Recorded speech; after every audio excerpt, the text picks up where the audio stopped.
You are listening to the WB Download, coming to you from Wieland Builders showroom in Studio 1C. We are a podcast centered around building custom homes, the customer experience of building a custom home, and a really entertaining listen from many great guests and interviews that may or may not have anything to do with building. I'm excited to share with you their voice and their stories that will enhance your idea of the custom builder world.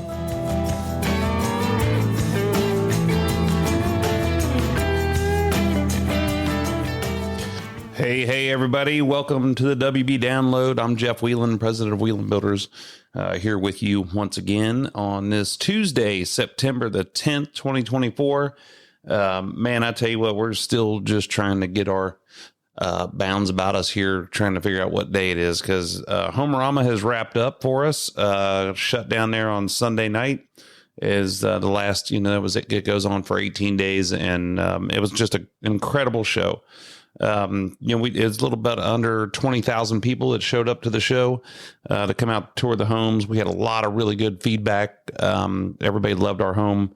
I should say everybody. I'm sure there was probably a couple people out there that didn't like it, but we loved it. I always say this. I love talking about building houses. I love to talk to people about different things, and you have a lot of good conversations with, just under 20,000 people as they come through the house.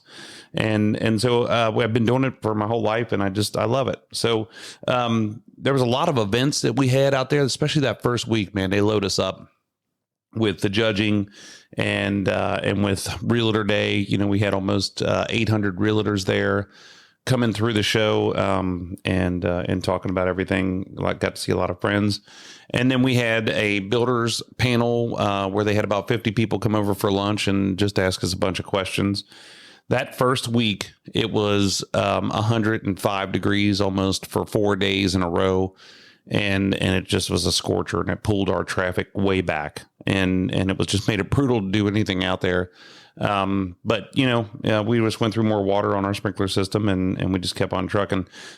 We would have thought, and when setting this show up, that when we were in August, that it would have been cool out, and things would have been great, and it would have been really cool nights, and people were going to be hanging out and whatnot. And it was 105 degrees.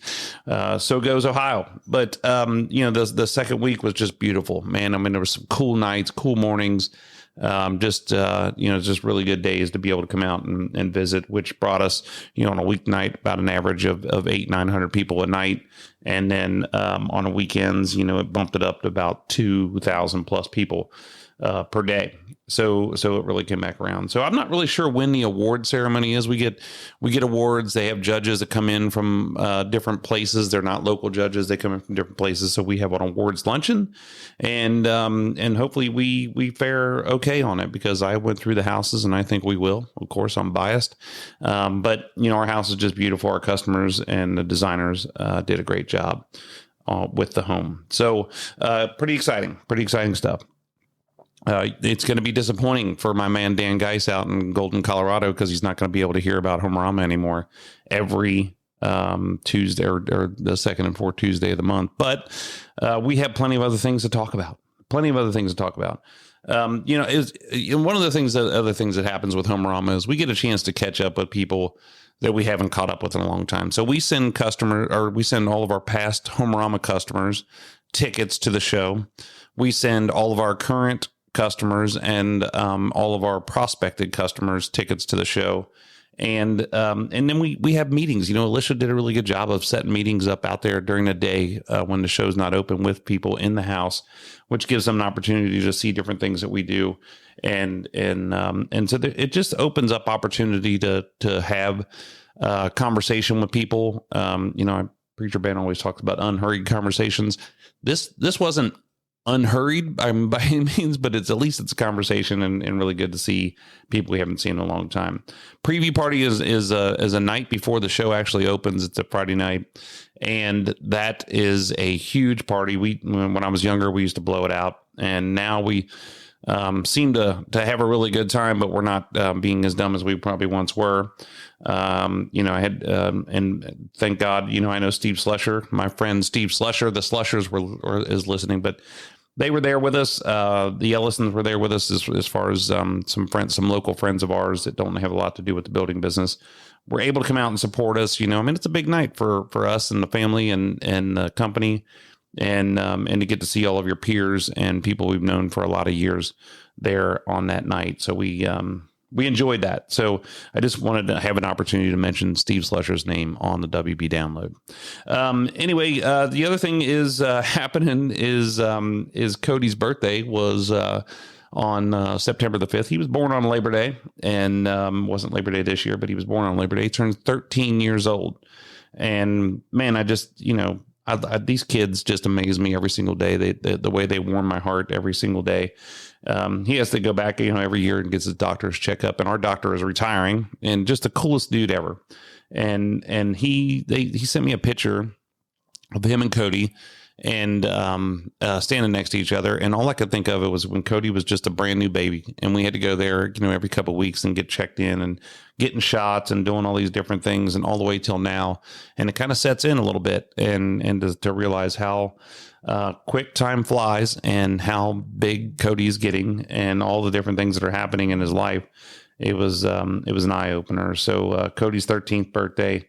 Really cool. On the farm, we're having babies. So we have 6 fall calving cows that, that are having babies here in the fall. We've had 5 out of 6 right now. We have 4 bulls and 1 heifer. So we're going to have a lot of meat ready for everybody to purchase, in about another year and a half. And so it's good. It's really cool to calve outside. All these cows are doing a really good job of having them on their own and raising really good calves. It's pretty neat to see them. They all have this incredible personality.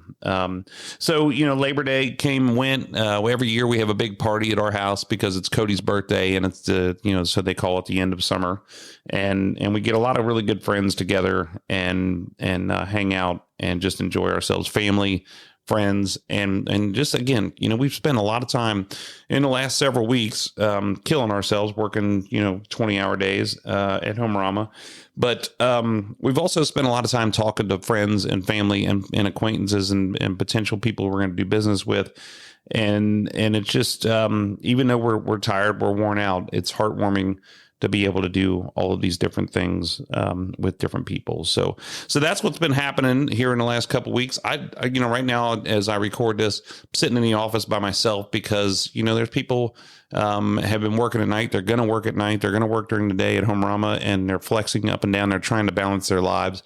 And I just know, in the years past, I spent every single day at Homearama, and I'm getting older and wiser. You have to schedule everybody individually out there. We have an awesome team, so it's more confidence in our team to be able to do these things, to handle things when I'm not there. And it's been cool. But at the same time, none of us know what day it is. And so everybody right now is out and about doing things, hopefully for their family, with their family, trying to make a balanced schedule. So today's episode is with none other than our very own Robyn Hauser and Kelly Wynn. And Kelly is no stranger to the WB Download. She is Interiors 821. Robyn is our on-staff selections coordinator designer. You'll hear me say this a million different times, that we use the plans as just merely a suggestion, and we do whatever Robyn tells us to do on these selection sheets.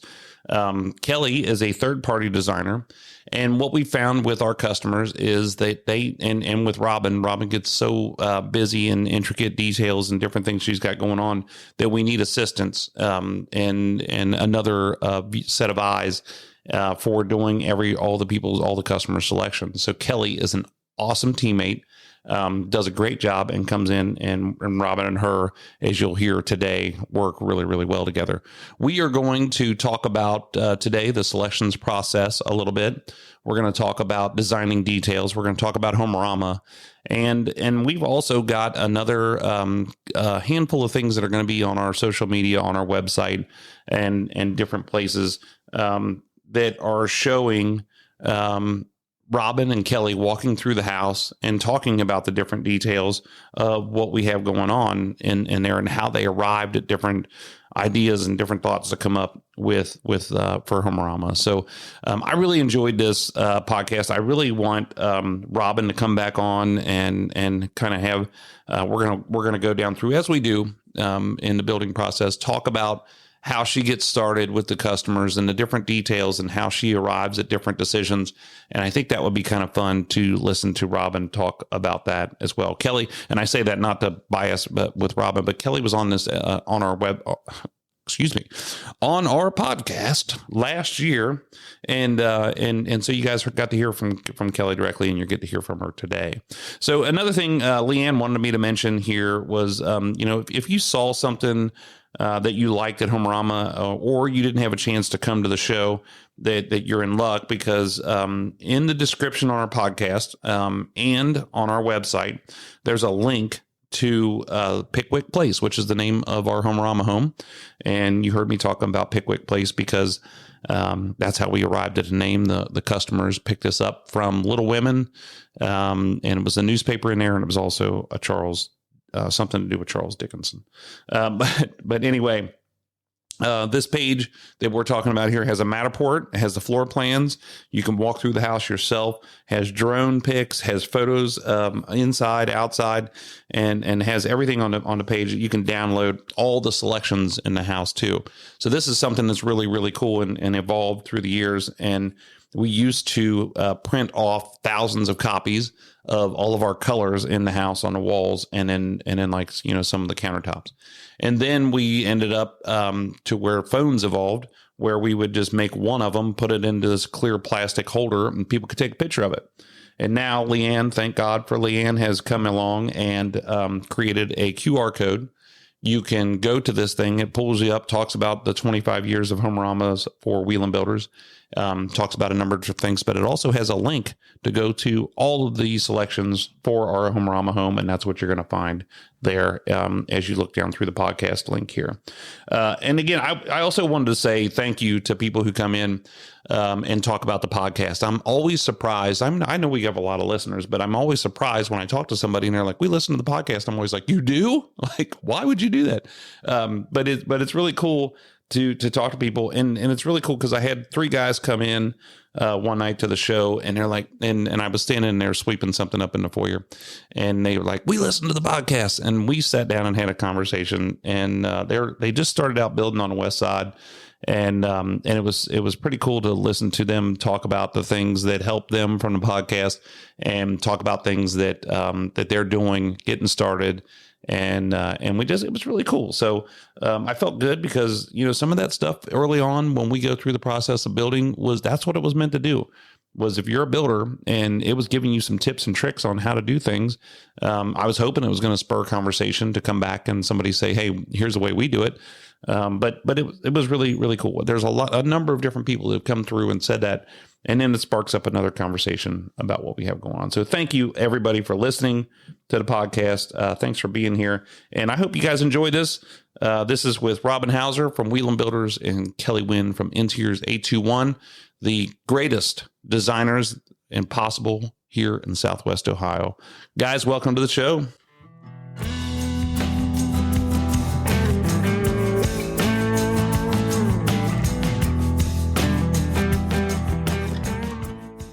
All right, as I said, today our guest is 2 guests. We have Robyn Hauser with Wieland Builders, and we have Kelly Wynn from Interiors 821. Hello. Hello. Hi. Hello. Kelly was on here earlier, and you explained to us what the 821 was before, right, or not? It is my birthday. That's right. And I just had a birthday. Congratulations. Happy birthday. Thank you. Happy birthday. I'm not going to talk about, I know you're not supposed to talk about how old people are, so we won't touch on that, right? Sure. I turned 40. You did? Yeah. Well, I didn't know that. Where's the party? It was last week. Oh, we didn't get invited. So now I see how it is. Let's find out who put that deal together. All right. So we want to talk today. Our subject today is about, we want to talk about design. We want to focus on Homearama design because you both did an excellent job with our Homearama house. As this episode airs, Homearama is wrapped up. And so we kind of want to go back and recap, and let's talk about inspirations, and let's talk about processes and talk about all these different things. Homearama is the mecca for design, interior designers, exterior designers. If you ask my opinion, I've always thought that. And when it's always funny when I was younger and I was chairing the show all the time. when those we call them decoraters, when they would come through the show, because you go through phases and everybody's building the houses and it's rough cut, and then when you come down to the end, the decorators would come in, and it was just hell because there was traffic everywhere, and nobody else was more important than the decorators. And they would come up and they'd rip everybody's ass, and they're like, they come to see the decorating. You need to let us through. And I'm like, it's not me that's holding you up. And it was always really a fun experience, and got to meet a lot of different people back in the day for the show. But it is in single family building and residential building. I feel like it's the mecca for a designer to be able to show their stuff and show what they can do, and then be able to just take people through it. Sarah from Ferguson was in over the week. It was over two weekends ago. I was talking to her, and they're a finished product kind of person, or kind of a company. And I said, how often do you get to come through and walk through these houses and see all the different selections that you've done? And she said, never. We never get to do that. I know. So this is really cool to have that opportunity for you guys to show off what you do, and for other people, the suppliers, to show off what they do. Yeah. So, do you guys have any opening remarks, any comments to make before we get started? Anything you want to hit on? Robyn, you got anything on your mind? I don't. I think the house turned out beautiful. I think it did too. It really turned out great. Everyone involved did a wonderful job and really put in all the effort needed and spent a lot of time on it. And, all the construction guys, we can't do it without you. All the vendors, we can't do it without them. So thank you to everyone who worked on it. I agree. Yep. I agree. I could, as Robyn may know, I get a little bit overcritical when it comes down towards the end, and as actually through the whole process. So I'm standing in the house one day and I'm like, oh God, this isn't good. This isn't going to be good. This isn't a show house. And then I'm going on and on and on, and I'm, complaining. And as I kept working in there, and as you guys kept doing things, and Curated came in and was putting the furniture in, and everything was happening and was coming together, and it's like, you just fall in love with it. Yeah. It just gets closer and everything becomes better. And it was just, that house is just awesome. It always comes together, and, you have to wait till the final product to see everything in and finished product, and it looks wonderful. Yeah. Light and airy, inviting. Exactly. Yeah. There's so much natural light that comes through. Mm-hmm.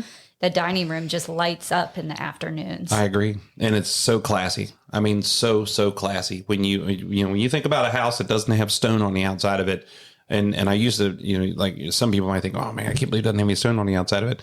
I think about a house without any stone on it. You have a direction that you went with this house, and it looks so cool and so classy and so strong is what I think it looks like. So let's talk about a couple different things as we talk about, Homearama and talk about design in general. Kelly, a couple questions for you. Like, where do you get your design inspiration? Like what are some key resources that you use? So sometimes you'll see pictures online, not that you want to duplicate those, but you want to gain inspiration from some of them, and then, tweak them to make them your own product. Again, it might even be just you see a picture of a tile, not even the layout of the tile. It's just something that draws your eye to it. Nowadays, mostly the internet used to be magazines, but there's still magazines out there that are design oriented. I go through those. I go through Pinterest and Houzz and all of that online. Yeah. Kind of draw from some of that, but sometimes you just build it as your own as well. You don't, always take pictures from someone else's work. You kind of create your own as well. Yeah. So I was gonna say, Robyn, how many times have you done that, or both of you? Where's the originator at? With anything, with plans, with design, how nerving is it to say, we're going to do this, or we're going to paint this color, or, where does the color of the year come from? Who was the like all these different things, like who comes up with these things? There's many colors of the year. It depends on what company's putting it out there. Sherwin-Williams has theirs. Pantone has theirs. Porter probably has theirs. Benjamin Moore has theirs. But, you kind of pull from all of them. And a lot of times it's the trends that are following that kind of draw towards that.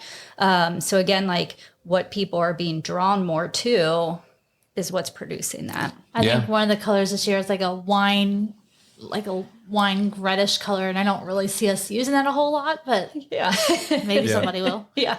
And I think the other thing that you guys probably juggle quite a bit is you're always dealing, not always, maybe, but Robyn, you're always dealing with a customer. Mm-hmm. And so the customer comes in and how do you pull that inspiration? How do you pull that design out of them in the beginning when you get started?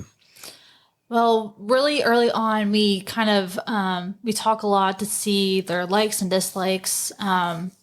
You know, and sometimes they don't even quite know what they like. But really early on, like I said, we get an aha moment, and we'll just, they'll comment about something they saw cool in a kitchen on a picture or something. We're like, we know exactly how to make that happen for you, and Exactly. and it kind of just works like a puzzle piece. Like, it might be a kitchen color, to be, a certain color, and we'll add it to a wall color. We'll add it to, different aspects. Maybe some tile, maybe there's a taupe color or gray, or sometimes there's a blue that will, not overkill it, but. Well, and that's good feedback Yeah. because, like you said, not everybody knows what they like, or they may describe that they like a traditional style. But then as you're showing them samples, or they're showing you pictures, or, whatever you're looking at, you might be reading more about them, knowing like, well, they don't lean that traditional because they're pointing to all these items that might be more modern. Yeah. So yeah, you just have to learn and gather. And I think personality is so difficult for that because I think about my own. I always take everything back to my own experiences and try and base it on something that I've done. So I think about things. If I sit there and say that I don't like something, and I don't like this, I don't like this, I don't like this, but I probably don't know if I don't like it. I might think I don't like it, but then if you have a conversation with somebody about something, or you study it long enough, you can start to learn why other people like it or why you would like it. So I think that's probably something that, like what you're talking about, is I could probably give you the list of things that I don't want that would help us narrow down what I do want. Yeah. And that's probably a pretty good part to start with, which again brings you into the functional aesthetics of, when you guys are talking about making selections and designing things, how much there.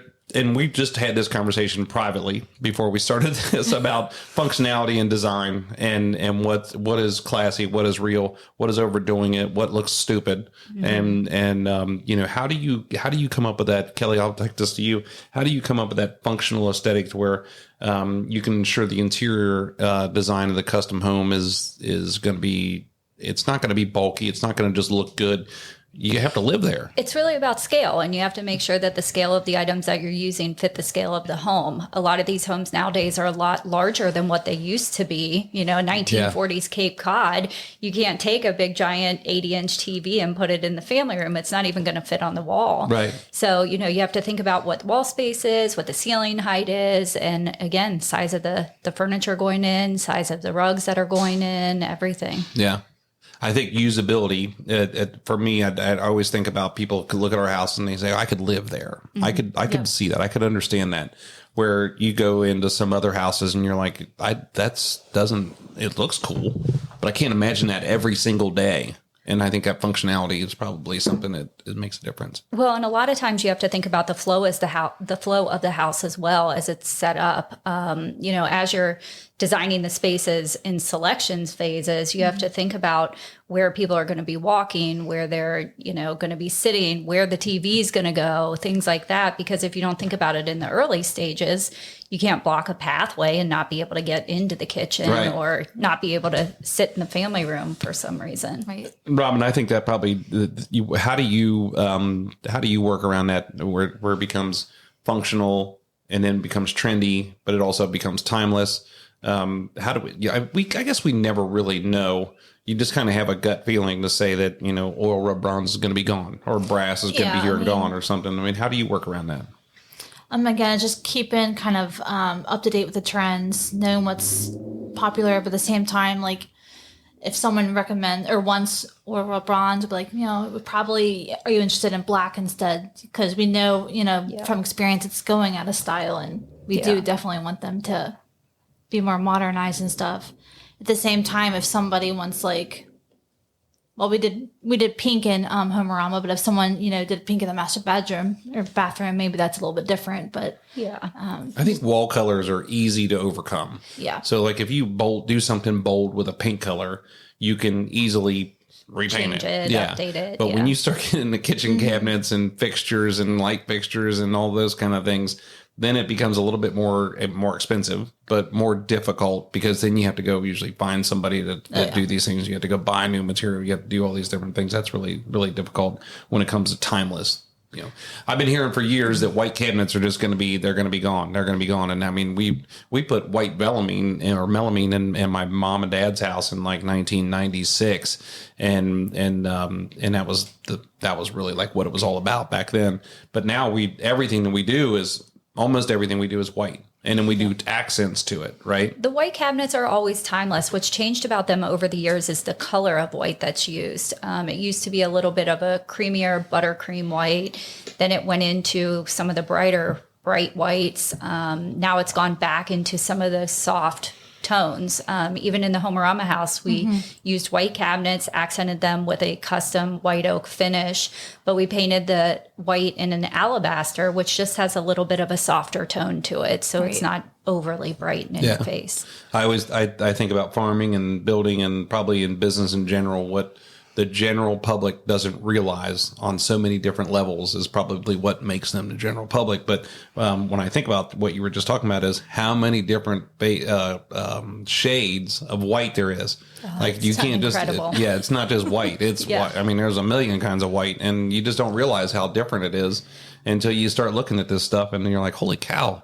Well, I always take out the paint deck and I show people the deck, and I go down the pages and I say, now this is considered a white, but do you see there's pink in the background of this, there's blue in the background of this? And they're like, I didn't notice that until you said it. And then they're like, they look exactly the same to me. Same with the page of black. Everybody looks at it and they're like, well, that's just a page of black colors. But when you look at it, one has a red undertone, two have a blue undertone, they have green in them, and then one goes brown. But so I think most people would be surprised to know that we, on our ceiling white, put what we call a tint of black in it. You know, we put a drop of black in it because we need that to not be just super stark white, just because of the way things reflect off ceilings and stuff. So that's not 100% white either. Yeah. So it's just funny to see the different colors and things. So both of you work with customers most of the time, right? I mean, how many times are you doing, I don't know, Kelly, I mean, how many times are you doing like just a market house versus is it 99% of the time you're doing customers and 1% of the time you're doing market homes? Yeah, it just depends on the year.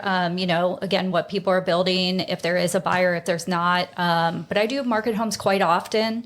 You know, I also mostly 99% of the time work with clients on the homes, but market homes can be fun to do sometimes. Oh yeah. I mean, I think I've said this, I said this the last time, but the last podcast is that, or maybe 2 podcasts ago, is that when you have a market home and you can adjust your sale price as you go through. I mean, we've done that. We've only done that like maybe once, Robyn, I think in 2018. Yep. And it was a cool house. I mean, it was super cool, but I mean, you know, you're not sleeping at night and you're not sure if you're going to sell that thing. And I mean, no matter how cool it is, if it's still sitting there, it wasn't cool at all. But you have a certain bandwidth to say, man, we can do whatever we want and put some really cool stuff in there. When you have a customer, you're working towards the customer's wants and needs, especially with these Homearama houses. And I've always said that before to our customers, is that Homearama is secondary to your home. This is still your home. And Homearama is just an advantage that we get from, you know, being in the show and whatnot. So back to my point is thinking about collaboration with the customers and collaboration with the clients and how you do different things. Have you ever had a point where the customer was picking something, Robyn, I'll direct this to you, where the customer was picking something and you're like, this is horrible. Yes. Do I really want to let them do this, or do you try and talk them out of it? It's a kind of a sensitive, slippery subject. You know, again, if it's kind of out of style, we will voice that opinion. But at the end of the day, it is their home. If they're absolutely insistent on, you know, say a tile, we just make it work. You know, if it's a funky color, we'll maybe tone it down with a cabinet color or an accent tile or something like that. But yeah. I agree with Robyn. It's a hard, touchy subject, and you want to guide everybody to the best selections available. But at the end of the day, it is their home. And if there's something that a client really likes and wants to incorporate, and they enjoy that, you want them to be able to enjoy it at the end of the day when we're all gone. It's our job to make it look good. We run on the basis of you like it, I love it. You have to kind of guide them. For me, I like I was talking about before. I need outside understanding, outside advice to get out of my own way. Don't let me screw this up. And I'll have the tendency to do that because I'm a micromanager. I've been doing different things for so long, and I like to probably get in and know too much about it, and then I get in the way. And then I probably need to be like, just why don't you guys just you advise me and I say yes or no, and that's usually I think something that happens to our customers a lot of times. So it's kind of rare. I don't think it happens like every job, every home. It's rare that happens. Oh yeah. Right? Yeah. I would agree with you. I mean, I think because the other thing that's happening with us and probably with you, Kelly, a lot of times is these aren't the first houses that these people have ever built, or they're not the first time homeowners or anything. They're experienced, I mean, so they've been through it. They've lived, they've understood the way things go. They've remodeled, they've done something, whereas opposed to when maybe you're not building a house for somebody that just moved out of their parents' house, where all the kinks and the things were all done with, the remodel was done with, the houses were already completed. These people are they're experienced and they understand what they're doing, so you don't have a lot of those things going on, I think. Well, and I think the exposure of the internet helps to educate people nowadays, where by the time they get to us, most people, not all of them, have already gone through some photos that they like. If they haven't, they may have something in mind, but a lot of times they'll kind of start looking at things they do or don't like. Yeah. Absolutely. And you have to take into consideration the customer's needs, right? I mean, when you're dealing with them, how not only we on our end, I say on our end, like when Alicia and I get started in the beginning with them, and we're dealing with the architects, we've got the bathrooms and the kitchens and the family rooms and the bedrooms already worked out. So you guys basically have an envelope that you're working with. What's now? So I look at this kind of like it's like we have a frame. You guys are putting everything else on the outside of it, on the inside of it, and you're taking it from there. So you have to understand what the customer's needs are, and not just with like, well, they have 5 kids. Well, we already know that. Yeah. You guys are taking what's this kid's bedroom going to look like, and what does your bedroom? Those kind of things are pretty cool to be able to break it down. So let's move towards the Wieland Builders process, and Kelly, Kelly, the reason why I'd say Kelly, you work with other builders. Yes. And believe it or not, there are other builders in the greater Cincinnati area besides Wieland Builders. I didn't know that until a couple weeks ago, so you work with other builders. So it's kind of interesting to hear different processes that different people do, and if our process is great or if it sucks. And everything that we're trying to do all the time here at Wieland Builders is we use each customer as a tool to improve the next customer's experience. So we're always communicating with them, always trying to do things. And we work with people like you to try and say, here's the way I do it over here. Here's what we could do differently. So in the Wieland Builders process, what should a client expect in design meetings and things like that? So Robyn, why don't we start with you and say, how do we start out? I mean, where does it get started at?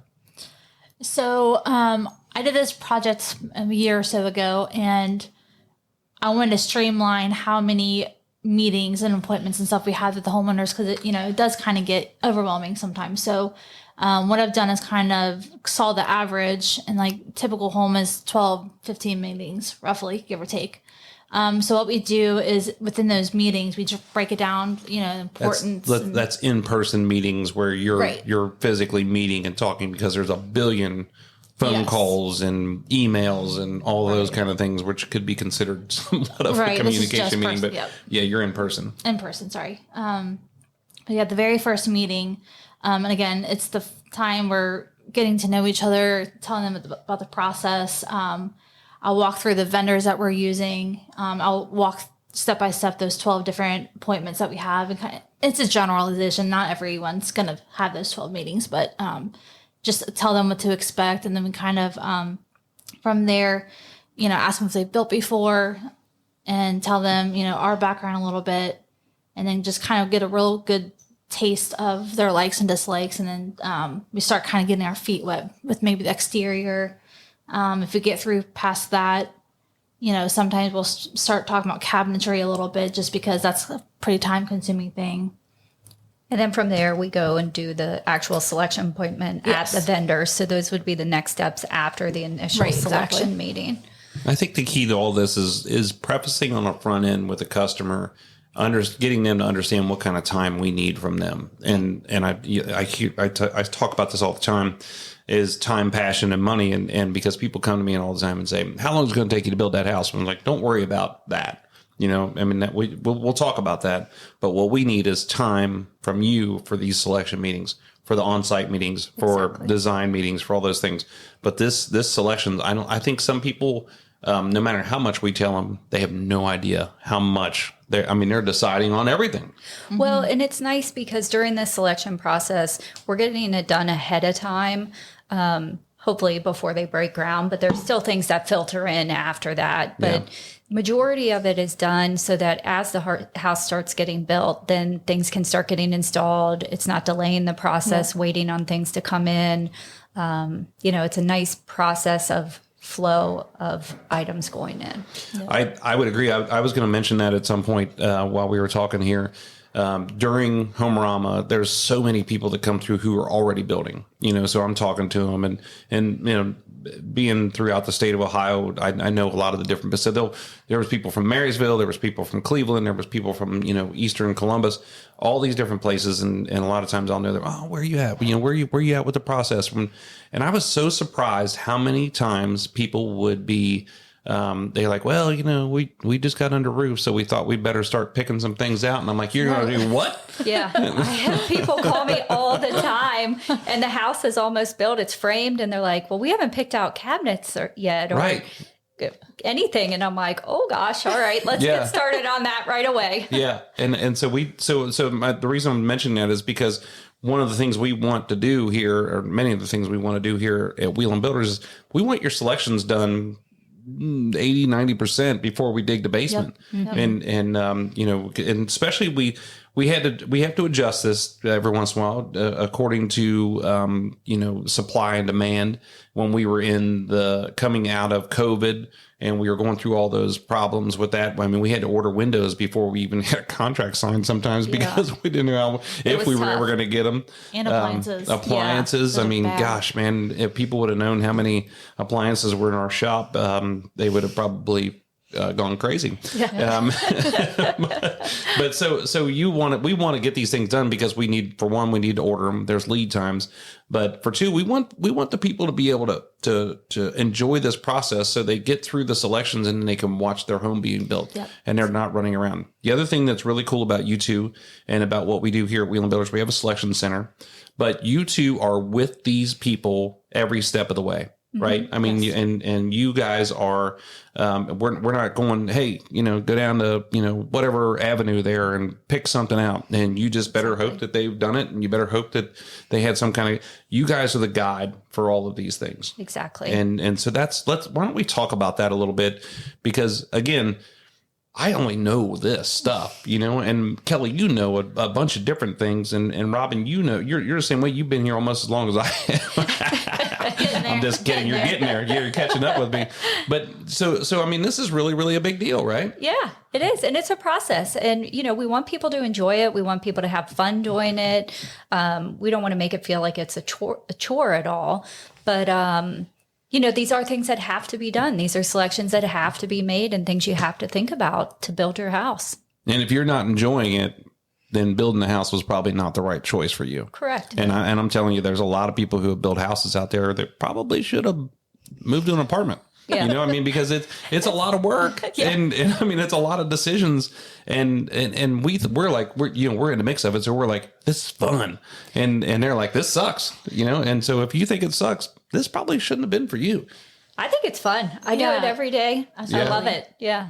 And we're really vocal about telling them that, we understand that it's overwhelming. We know that there's a lot of things, but that's why Kelly and I are here to help you. And exactly. Yep. I remember a customer that's been overly overwhelmed in a while, actually, because they know that, they can rely on us to help them. And we do. I think everybody does a good job of talking to them about it as we go into this process, and it doesn't hit them in the face one day and go, we got to do what, And I always tell everybody that we use the plans as just merely a suggestion, and we build the house according to whatever Robyn tells us to do. Yeah. So on the selection sheet. So that's really important. But she does a great job with it, though. I mean, every item is filled out. So it's very detailed. organized. When I started, I think the selection sheet was 3 pages long, Yeah. and it's like 60 now. Yeah. So, yeah. and I hate it.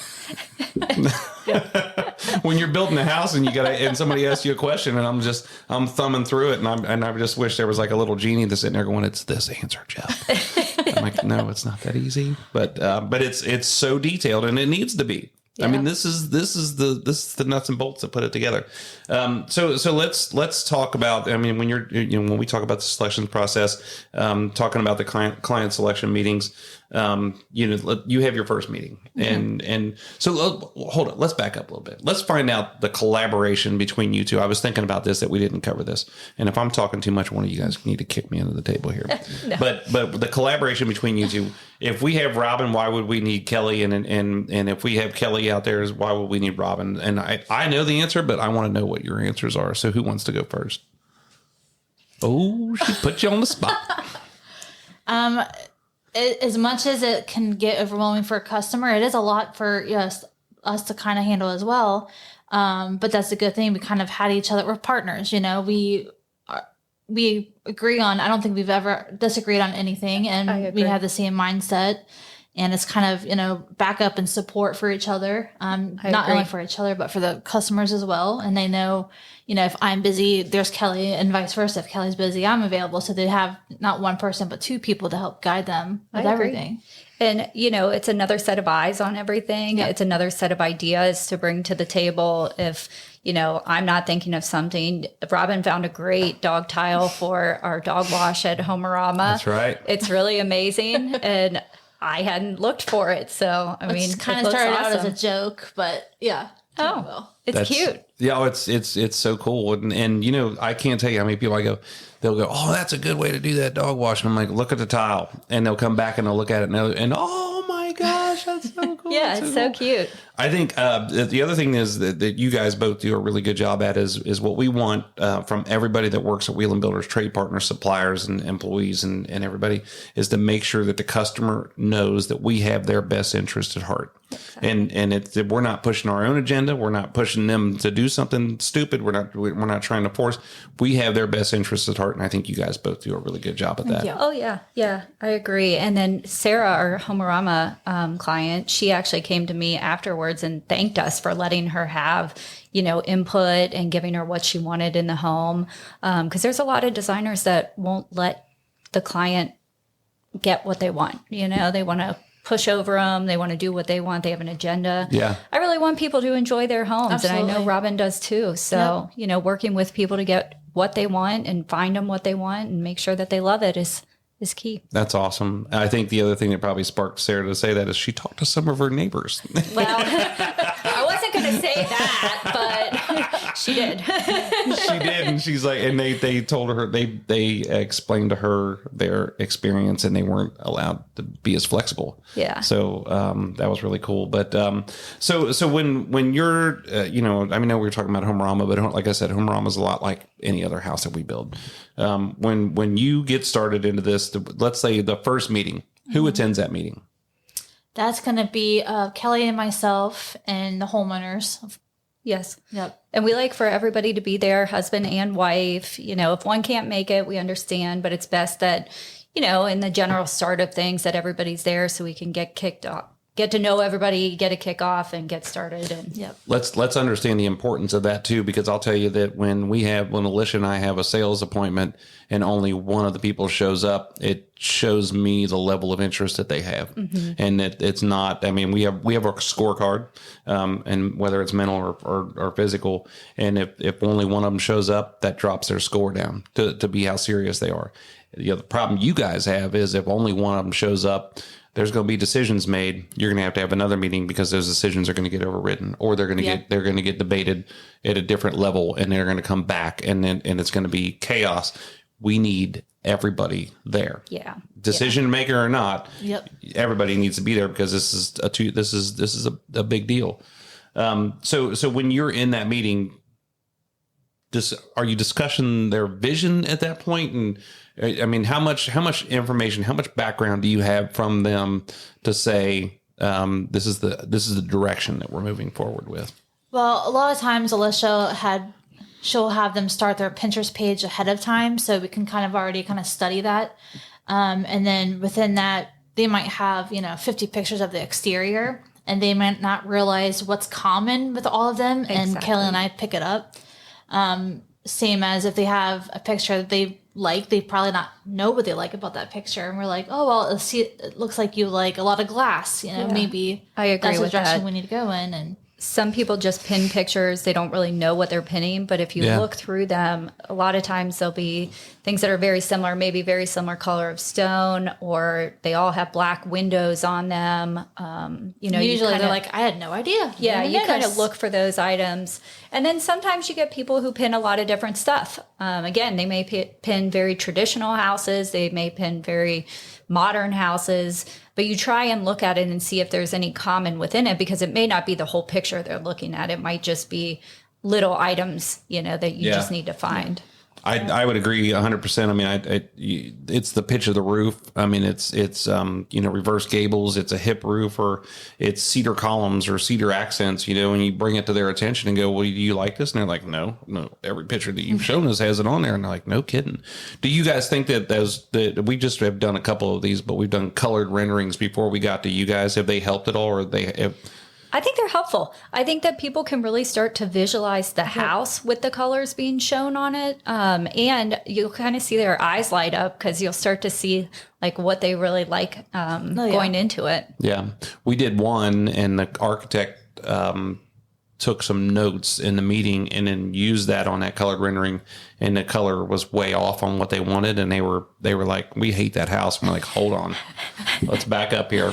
And we'll take the color off for you, and we're going to go back but because the house is awesome, I think that we just need to repaint it on the paper. So. Yeah.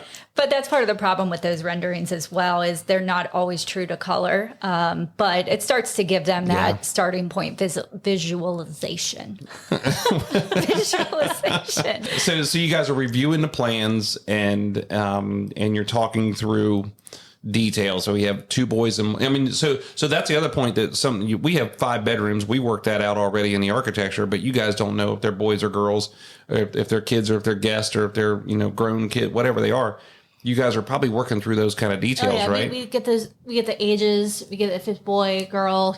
Sometimes it's older child will be there in part time because they're in college or whatever. But yeah, we get all that information. And Exactly. And again, back to Homearama, there were 5 kids at the house, 4 girls and 1 boy. We really wanted to make their rooms, have an identity for them. So we had pink in some of the girls' rooms, purple in some of the girls' rooms, blue in the boys' room.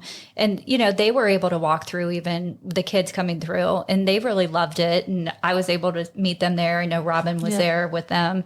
And, to see them start to enjoy their rooms is really nice as well. They weren't only cute, they also had, you couldn't tell really that it's just for a younger child. It's definitely something that they can grow into. Exactly. It wasn't like juvenile by any means. Yeah. Very sophisticated. We have one customer that we're working with right now who I don't even know why the parents come to the meeting. The kids make every single decision that goes on with this house. And it's kind of cool. I mean, they're 16 something years old, but it's a trip to watch this whole thing go down, because they're good at it too. They're not, it's not like they're horrible at it. They're like, they're making stupid decisions. They're making That's educated, cool decisions. And, that's wonderful. and the parents try to make a decision and the kids override it. It's kind of fun.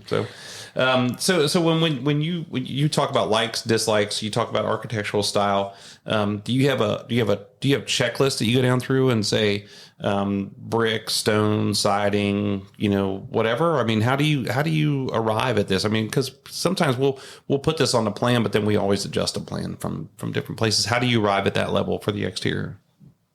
really, you look at the plans that are given to you from the architect, it'll show that there's brick on the house, that there's stone on the house. Not every house has brick and stone. So you just read the plans, and then that kind of creates your checklist in a sense for you. Again, it's adjustable. If somebody says, wait a minute, we didn't realize that was stone, or we don't want that there, we go back to you guys, go back to the architect and have those plans adjusted to exactly what they want. Yeah. And I think, too, you guys also have to know, because we're talking about the first meeting and we're talking about exterior for the most part in this meeting. Right. And you guys also have to understand the methods of construction. And I've seen a lot of houses in my time that people don't understand the method of construction. They'll have a gable hanging out there with stone on it because somebody told them they wanted stone and it looks stupid. Yeah. And so, stone and brick, whether that stone is man-made or not, it has to transfer down to the foundation. Exactly. And you guys, as designers, have to know that. Same thing with columns. Same things with different arches and different bracing that we do up in the gables and ventilation and windows and all those things.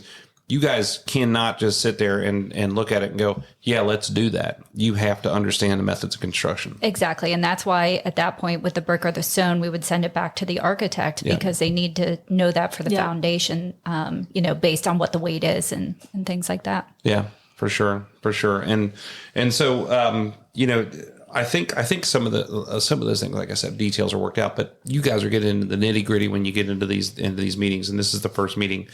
What kind of homework do these people have leaving that first meeting and going into the second meeting, if any?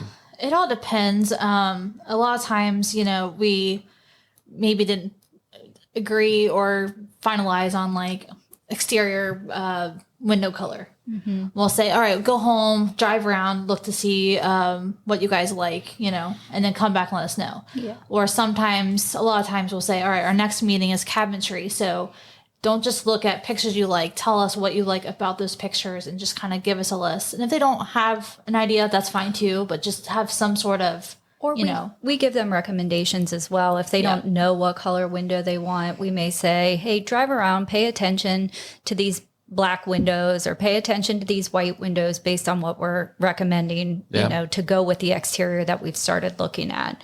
So I think that's so important to get a real time feel for what the exterior looks like is for brick combination with windows, stone, because when you look at a sample, again, what the general public doesn't realize is when somebody shows you a sample that's on a sample board made from the manufacturer, most of the time in stone, it has every color available in that whole run on that sample. It's not going to look like that when you lay it up because there's stone masons use different methods. Brick is the same way, and the way we mix our brick before you lay it and install it and do things, those all come into play. So you have to go out and see things, and so we're telling people all the time, if you see a brick that you like, take a picture of it, write down the address, and we'll go out and figure out what it is. Same thing with the stone. Same thing with the shingles. You cannot look at a sample and be like, yeah, I like black. It's not black. When you get it out there, it's going to be a completely different color. So that's a piece of advice that you would give to just about anybody is make sure you see it in person. If we can't find it in person, then our guys will lay it up. We'll do samples of whatever you want so you can see all of those things. That's really important. Yeah, our stone guy, he'll literally get, a couple pieces of stone and grout it, let it dry, and so a customer can see it, That's wonderful. Yeah. Yep. It's really, really important. So when you're in this first meeting, you're discussing our trade partners and places that you're going to go to and different people that we're going to be dealing with, manufacturers that we're going to be dealing with.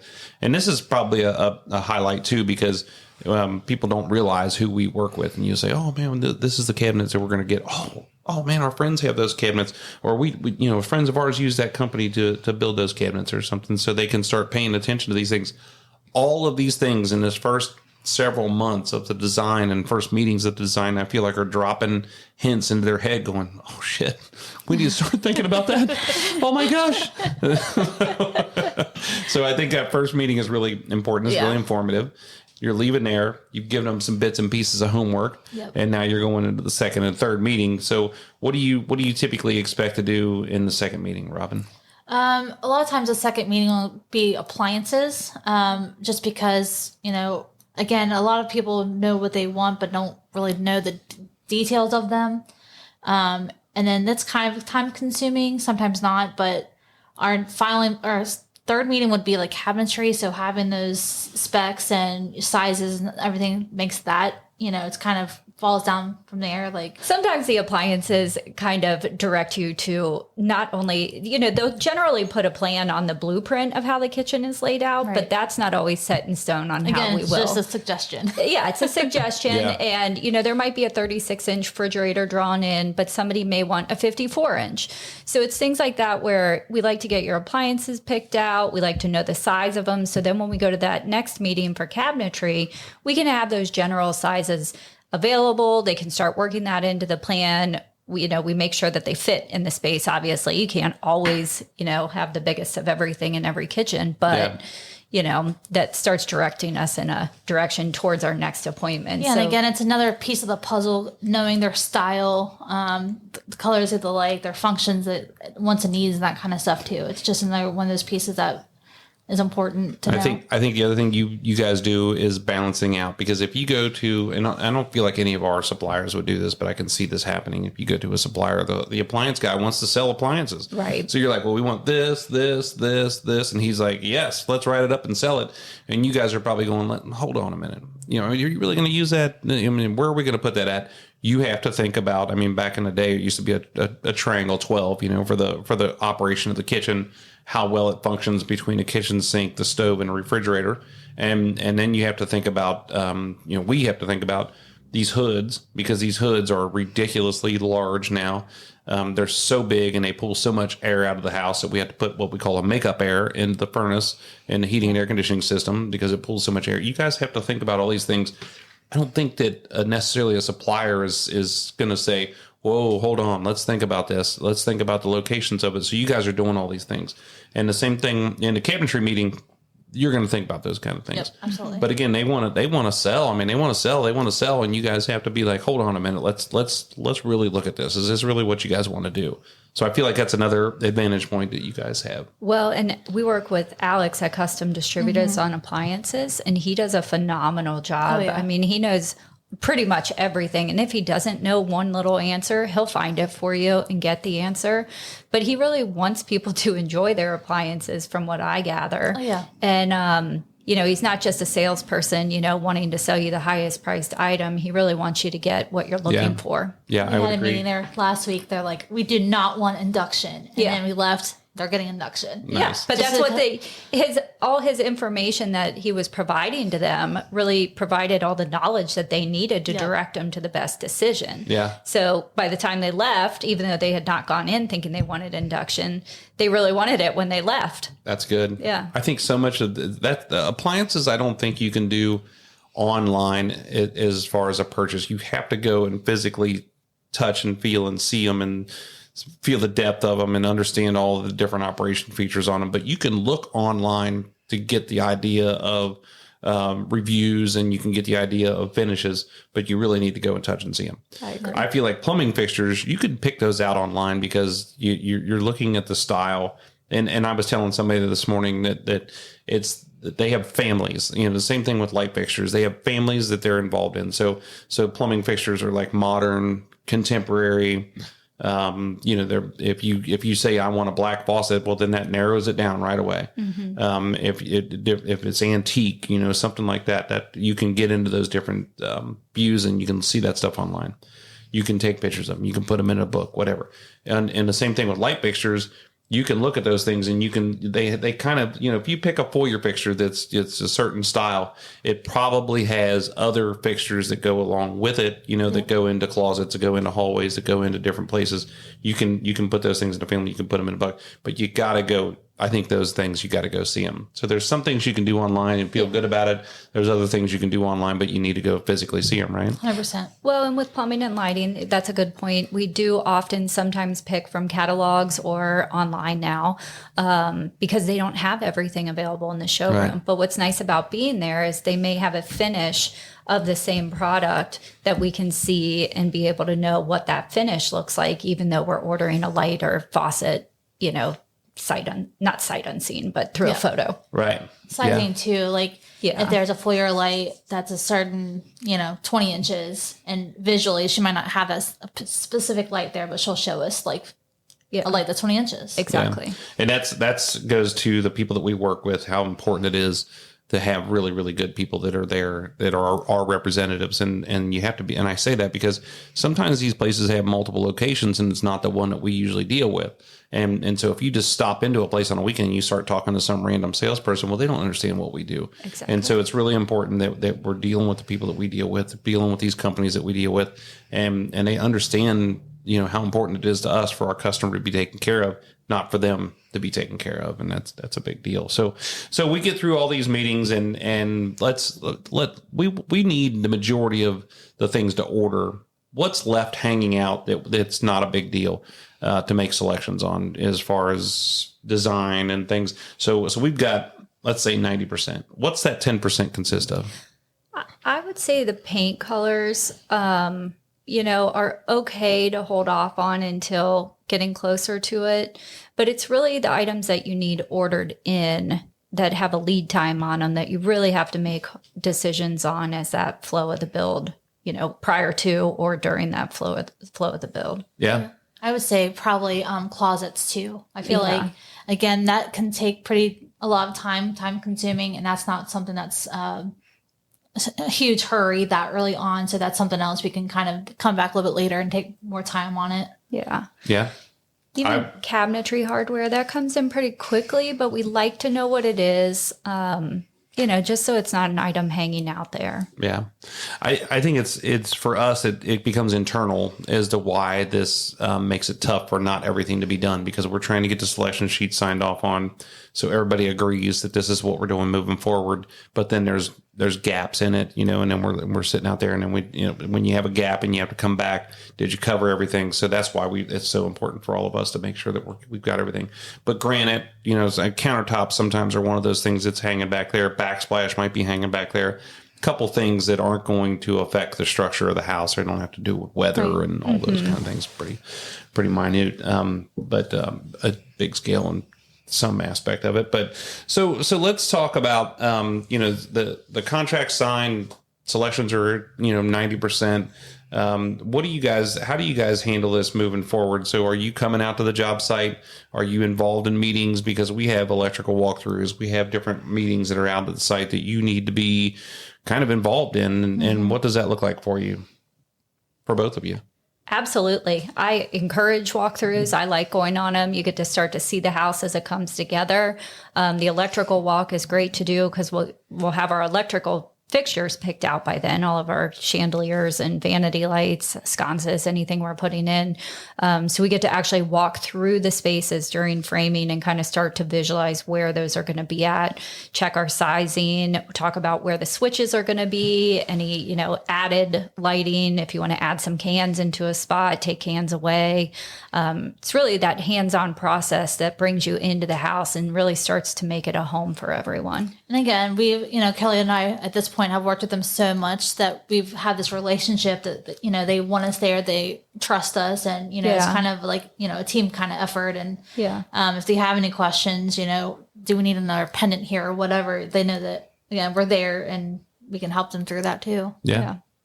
And that's probably where we didn't really discuss this a whole lot, but I mean, that's probably where you need some boundaries, right? I mean, you guys work with them so often, so long, you guys become pretty tight. Yeah. But then you also have to have some clear boundaries to say, all right, you can't be calling me at 10 o'clock at night. You don't need to call me on Sunday morning.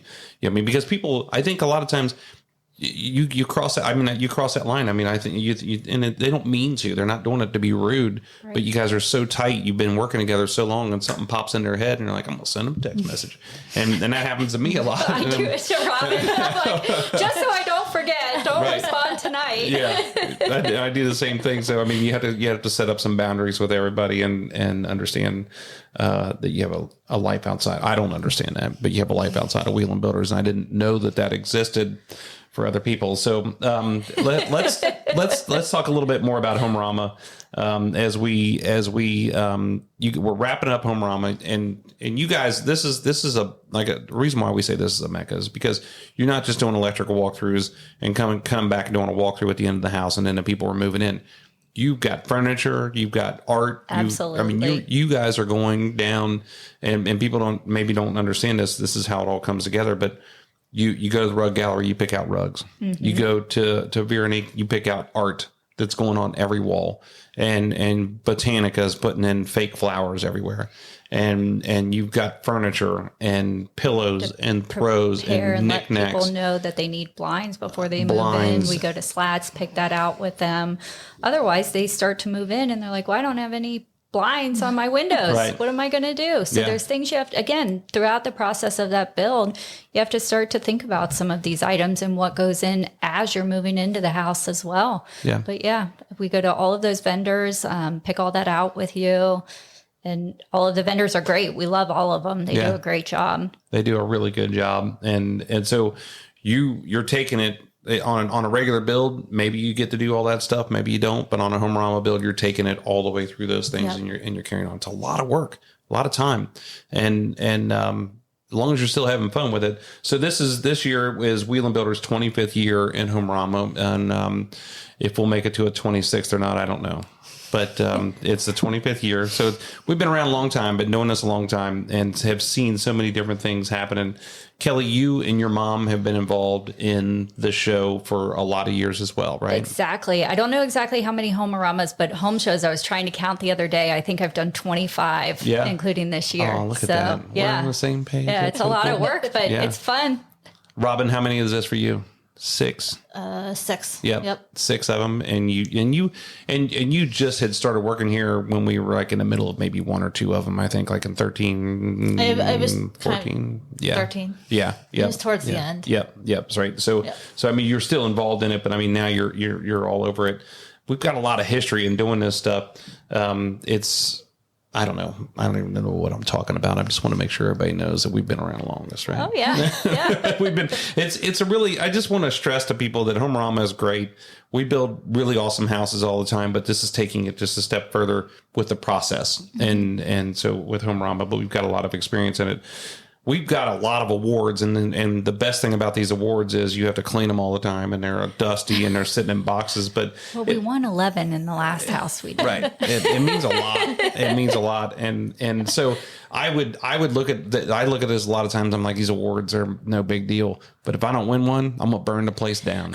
I remember the last Homearama, I sent you a text and said we didn't win. You didn't believe me. I thought it was so funny. I didn't make it to the award ceremony. I can't remember. We were on our Builder 20 group, I think, and you sent me a text message that said you aren't going to believe this. We didn't win anything, and I'm like, which we actually won 11. Was wonderful. You won. I mean, we cleaned up. We cleaned the whole show up, and we took everything. And I thought I was going to have I was about ready to have me a come apart. But it's a testament, and this is year after year. One of the years I thought it was hilarious that I was believe it or not, one of the oldest builders in the show, and because I don't feel like I'm that old, but I was one of the oldest builders in the show. And you got all these young kids out there, and they're building, and they're doing all these cool things, and we smoked them all. Yeah. So I thought that was pretty neat. So the Pickwick place is named by the Dizards, and it was named after the newspaper in the book called, I think it's Little Women. Little Women. Yeah. And it goes back to Charles. This is Mark's history doing this. It goes back to the Charles Dickinson novel where the Pickwick place is in there. I didn't fall in love with it because it reminded me of King Quick, which is an old gas station kind of thing. But then Sarah, it came around. I love it. I think it's really cool. I think it's cute. So the partners that we've had here, and I can think of a couple people, and we got to wrap this up, I know, but let's think about some of the people who are really highlighted. For you guys, who was the standout people who really jumped up and made Homearama come alive for you and made things better? I would probably say Lisa from Lighting Effects. I think, she's at the walkthrough, not to mention, all the selections meetings and stuff. we changed the foyer light during the walkthrough, and she was really fast, to get that switched out for us. And, she always does a wonderful job and is always on top of things. Yeah. Customers love her. Yeah, I would say. Yeah. Only her. I think all of our vendors, I mean, they all do a great job. They all pull through. And if we need something from them, they all really, the turnover of it is always really there. So to me, I mean, I like everybody as a whole team coming together. That's such a weak answer. Gosh, it is just not. Step up and say it. I think everyone did a great job. I do. I'm with you. I'm just kidding. I'm with you. I think everybody did a great job. Everybody has their moments, and they probably say the same thing about me. But I mean, I think about all the way back on the rough, and I get there one morning early to sweep it out because we're doing an electrical walkthrough there, and Steve Manelli, our electrician, was already there, and he had swept the majority of the house out already, and helping me. I mean, I thought that was pretty cool. I think about, the Mike Handorf, the landscaper, I mean, it's 9:00 at night and he's texting me and saying, hey, I'm out here at Homearama. I'm adjusting the landscape lighting or the uplighting on the house, just making sure everything's good. By the way, I've got this question, and we start talking, I mean, and they're just there all the time. And we put in our sod this year, and it was a horrible job. And it was just done terrible. And Mike and his brother come out there, and they're like, here's what we're going to do. And they start, coming up with some kind of chemical mixture that they put in this and made it come back. They start mowing it. For you guys jumping up and being out there all the time, both of you, and putting all your efforts, I thought Curated was amazing because, in 21, we were really worried about furniture because we were coming out of COVID. Wasn't coming in. Yeah. And years past, we had the advantage of our homeowners buying a majority of the furniture. And I always knew this was going to be a struggle for us at some point. And 20 was worried that we were just going to get it there. Right. We can remember because that was COVID for real. And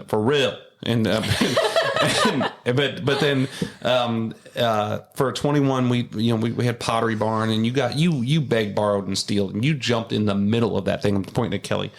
You jumped at the middle of that thing and made it come together, which was amazing. And then this time, we Curated, which is Curated Furniture. We had them on a show a couple weeks ago, and they provided the majority of the furniture for the house. And I'm like, this is huge. And they're gurus about it. They're nerds about it. They love it. Well, they were really great to work with. They let us come in and pick out, items that we wanted. We took Sarah, the homeowner, in. She purchased furniture. We worked with her. I space planned the rooms, making sure everything was going to fit ahead of time. Yep. And they were really great in, letting us use what we wanted to use from their showroom. And then they did a nice job coming in and pulling everything together. They provided a few extra pieces that, we needed here and there, and really pulled everything together. Yeah, I agree. Westchester hardwood. I mean, those guys, it's on-site hardwood, finished on-site hardwood. Nobody, everybody, all these other builders come into our house on preview party night, and they're like, I can't believe you still use this. I'm like, you don't use it because you don't know what you're doing. And we're using it because it's a high end, it's quality, it's and we've got a great contractor that does it. And they did some things for us out there to show that needed to be done. So many, and I know that we're just skipping over. That's a loaded question for us to sit here and start talking about individuals. So many people make this thing come together, and just can't thank everybody enough. And I've just got pages of stuff that we could just keep talking about. And I'm just flipping through. You just scroll through. What else do we need to talk about? What could we cover about Homearama and the selections process, designing, anything? Again, talking about the Homearama house, when you walk through the door, it's really inviting. When you walk in, you can tell it's a family home. So many people have said that it's just a warm space that they really, once they walk, even on the exterior, everybody loves it. But once you walk through the door, you really feel the warmth and start to enjoy the space. We had some botanical themes. We have some wallpaper that's really, really cute in the back kitchen. And then in the powder room, we have a really cute whimsical wallpaper as well. And again, those touches that your homeowner really enjoys, and their kids enjoy, and I enjoy picking it out. Right. I know Robyn does too. Yeah. And making sure it all flows together and comes together. Did you say whimsical? Yes. All right. And I think not only the Homearama house, but I think all of our homes are like that. I feel like all of them are inviting. All of them are, Yeah. We don't overdo anything. I feel like, there's a purpose to all of the homes, and they're very family focused. I agree. We just finished a house down in Indian Hill that didn't have any stone on the outside of it, and it was a direction house. I mean, it was going in a specific direction, and it was very, very classy. And reason why, and Homearama is the same way. I mean, it's a beautiful home, and it makes a statement. I just say that because, when we're talking about these different things and that are going on these houses, I think so many times today, it's like, well, you have to use this, you have to use this, you have to use this. This made a statement for sure. Yeah. Beautiful house and just excellent customers to work with. I mean, as everybody knows on this show, because we've had them on this show before, this is the second house we built with them, the third project we've done with them. We're getting ready to start a fourth project with them, and they're just super people. And it's just been, this is the kind of partnership that you dream of for Homearama, to be able to work with these guys. I agree. And it turned out great. But they're even at my wedding. Yeah, that's right. I forgot about that. Yep, they were. So it's been awesome. I want to thank you guys. Like I said, we could just sit here and keep talking for days, but we've all got other things that we got to do. And Kelly keeps looking at the clock. No, and I'm like, I don't. Yeah, you do. You keep looking down and you're like, we got to go. So I just want to take a minute. It's not going to make noise. I just want to take a second just to say thank you to both of you guys. I mean, thank you. This is such a big deal. We can frame, we can run electric, we can dig basements, we can do all of those kind of things. You guys are doing so many things that make this process better, that make the house better, that make the customers feel better, that make everything happen. You guys are the ones that are really bringing this whole thing together, and you're the link between Wieland Builders and the customer. And I just want to say thank you. Well, thank you. We can't do it without the team, and I appreciate working with you guys. Yeah, it's always enjoyable. Same. Good. Rock on. You guys keep moving. Keep doing what you're doing. This is Kelly Wynn with Interiors 821. This is Robyn Hauser with Wieland Builders, and I'm Jeff Wieland here on the WB Download.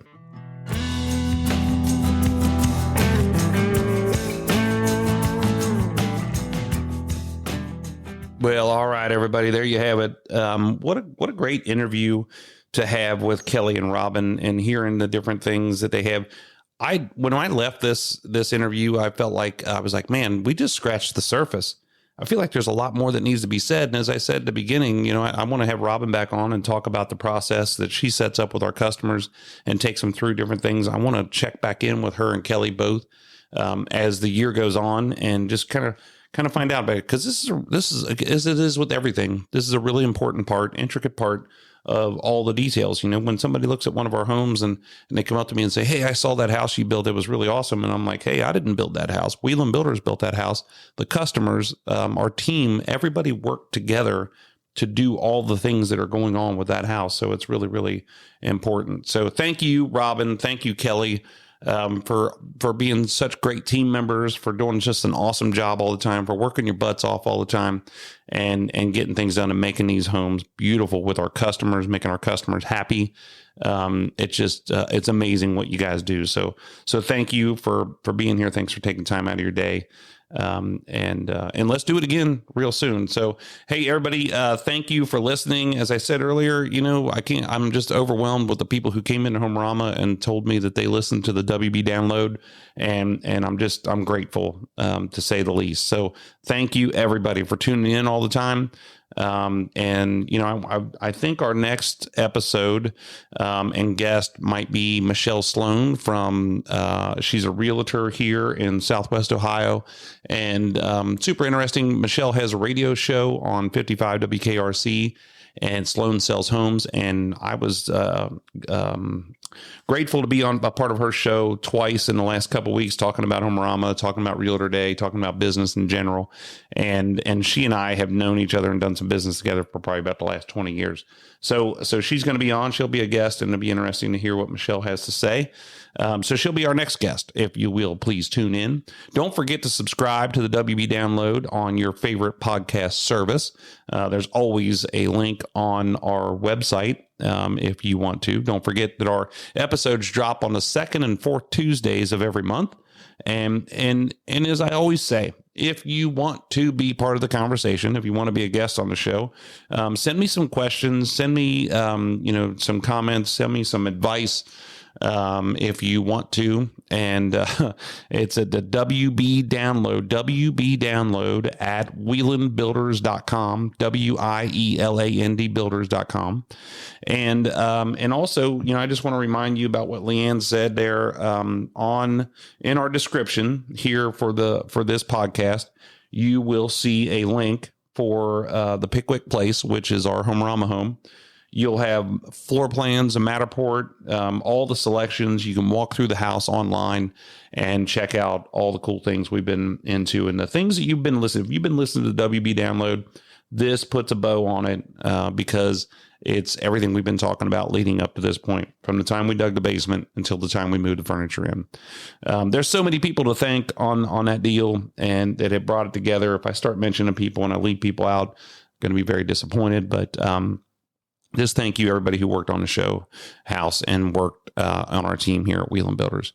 Again, check us out at wielandbuilders.com. That's WIELAND builders.com. You'll see our awesome homes. You'll see the Homearama home, the Pickwick Place, and you'll learn other things about our company and how long we've been doing this and the great things we're doing here in Southwest Ohio. So everybody, thanks for listening in. I'm Jeff Wieland here on the WB Download.